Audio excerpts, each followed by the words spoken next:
À Strasbourg, la sécurité et l'insécurité sont revenus dans le débat public, avec notamment la prise d'un arrêté interdisant la consommation d'alcool dans la rue du 22 novembre, la fermeture de certaines piscines strasbourgeoises pour cause de violences envers le personnel, et une problématique globale autour du quartier gare ces 5 dernières années. Derrière l'insécurité réside en partie la précarité, alors que la pauvreté est de plus en plus visible à Strasbourg, avec davantage de camps et de personnes à la rue. Enfin, l'extinction totale de l'éclairage public à certains endroits de Strasbourg a remis dans le débat public l'insécurité des femmes à se déplacer la nuit. Dans ce contexte, que proposent les candidates et les candidats sur le sujet de la sécurité ?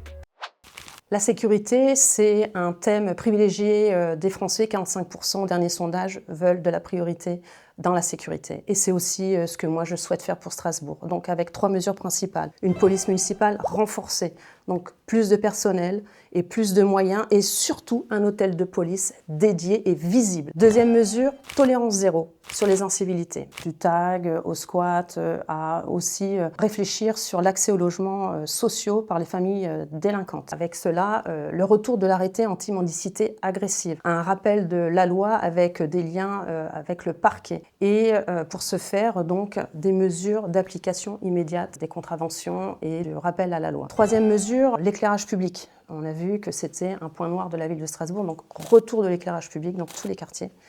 Et surtout, retravailler notre système de vidéosurveillance. Strasbourg a 265 caméras d'une ancienne génération et je pense qu'il va falloir réétudier et auditer tout ce que nous avons en place pour pouvoir travailler avec les nouveaux outils, notamment les caméras augmentées, avec notamment à terme, j'espère, la reconnaissance faciale, puisqu'on est en train de travailler au niveau européen sur ce sujet.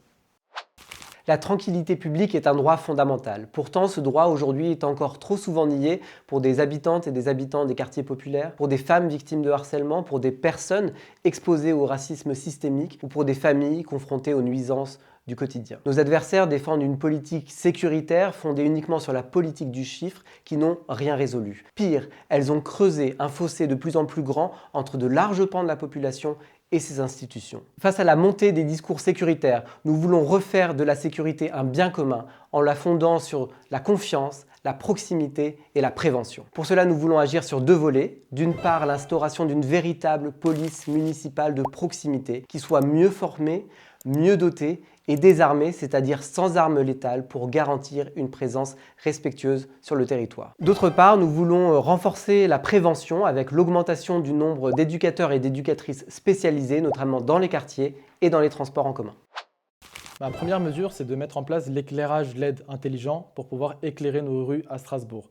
Un sentiment d'insécurité ne doit pas être méprisé. Ma deuxième mesure, c'est de mettre en place la police municipale 2 journées seulement, avec tous les effectifs concentrés seulement en journée et le soir, la nuit, c'est du rôle de la police nationale. Et enfin, ma troisième mesure concernant la sécurité, c'est de pouvoir mettre en place des caméras de vidéosurveillance, mais toujours avec la vérification et l'approbation des habitants strasbourgeois.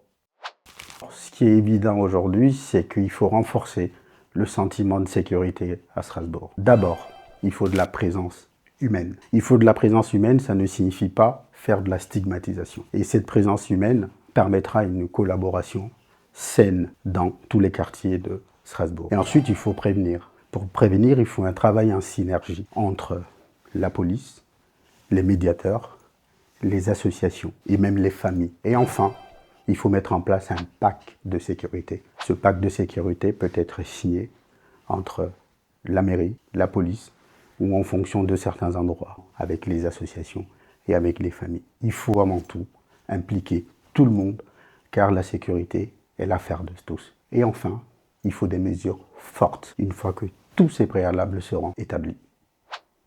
La sécurité n'est pas un détail, c'est un droit et c'est une condition du vivre ensemble. Donc c'est une priorité absolue pour que les relations sociales soient apaisées et pour que le climat social de la ville soit conforme à ce qu'est cette ville, une ville où il fait bon vivre. Donc la première chose, c'est restaurer la confiance et la relation de travail avec l'État. Le dialogue a été rompu, il y a eu des tensions permanentes. Je pense qu'il faut restaurer ce dialogue et faire en sorte d'avoir une convention sur tous les aspects de sécurité. La deuxième chose, c'est le rôle de la police municipale. Ça doit être une police de proximité, présente 7 jours sur 7 sur tout le territoire de la ville et coopérant aussi dans la lutte contre toutes les incivilités. C'est aussi la création d'une brigade des mobilités, de sorte que lorsque les gens se déplacent en utilisant le transport public, ils puissent le faire en toute sécurité. Voilà mes 3 mesures, mais c'est aussi le comportement de chacune et chacun attentif et en même temps aussi respectueux des autres, qui sera une des clés des mesures qui seront les plus efficaces.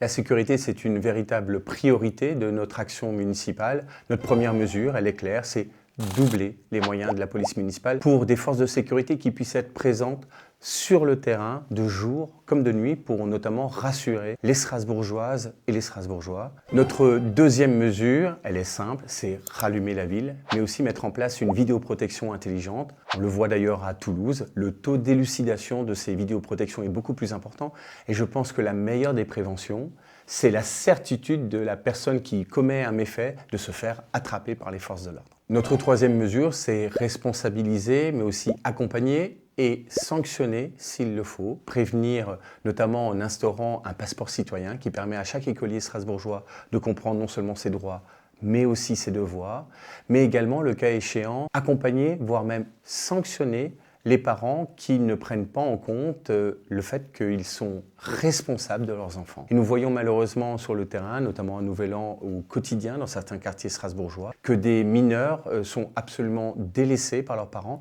Et je pense que c'est notre rôle aussi de mettre les parents face à leurs responsabilités. Il faut tout d'abord rompre avec le tout répressif. C'est quelque chose qu'on essaie depuis plus de 20 ans et ce qu'on constate, c'est que ça ne fonctionne pas. Avec Strasbourg C'est Nous, on propose le désarmement de la police municipale car le fait que la police municipale soit armée, ce n'est pas son rôle. Le rôle de la police municipale, c'est la médiation et on propose d'aller dans ce sens notamment en donnant un véritable rôle de police de proximité à la police municipale afin qu'elle agisse non pas comme un corps extérieur mais comme faisant partie intégrante des quartiers populaires, qui puissent faire également de la médiation scolaire. Et on propose également un pôle d'accueil et d'accompagnement pour les victimes de violences policières afin que l'égalité soit là partout à Strasbourg.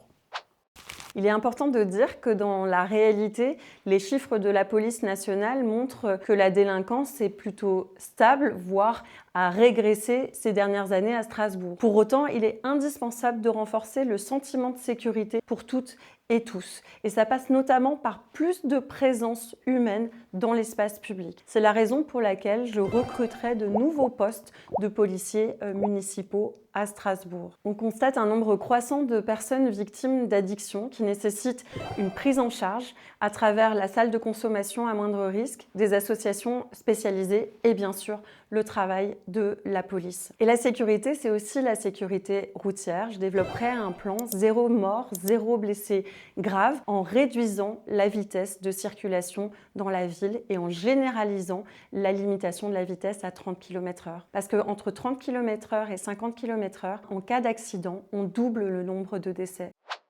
La sécurité, il faut une action transversale de la prévention jusqu'à la répression. Il y a besoin d'un vrai poids politique. Et donc c'est pour ça que j'ai annoncé que j'assumerai moi-même en tant que maire la compétence de la sécurité. On renforcera les effectifs de la police municipale avec un hôtel de police municipale dédié et des commissariats de quartier. On développera intelligemment la vidéoprotection avec des bornes d'appel d'urgence connectées aux caméras sur l'espace public, la création d'une police métropolitaine de sécurité dans les transports en commun, et puis, dès le mois de mars prochain, rallumer intelligemment l'éclairage public dans l'ensemble des quartiers de Strasbourg avec la technologie LED pour protéger mieux, en consommant moins et en respectant la biodiversité.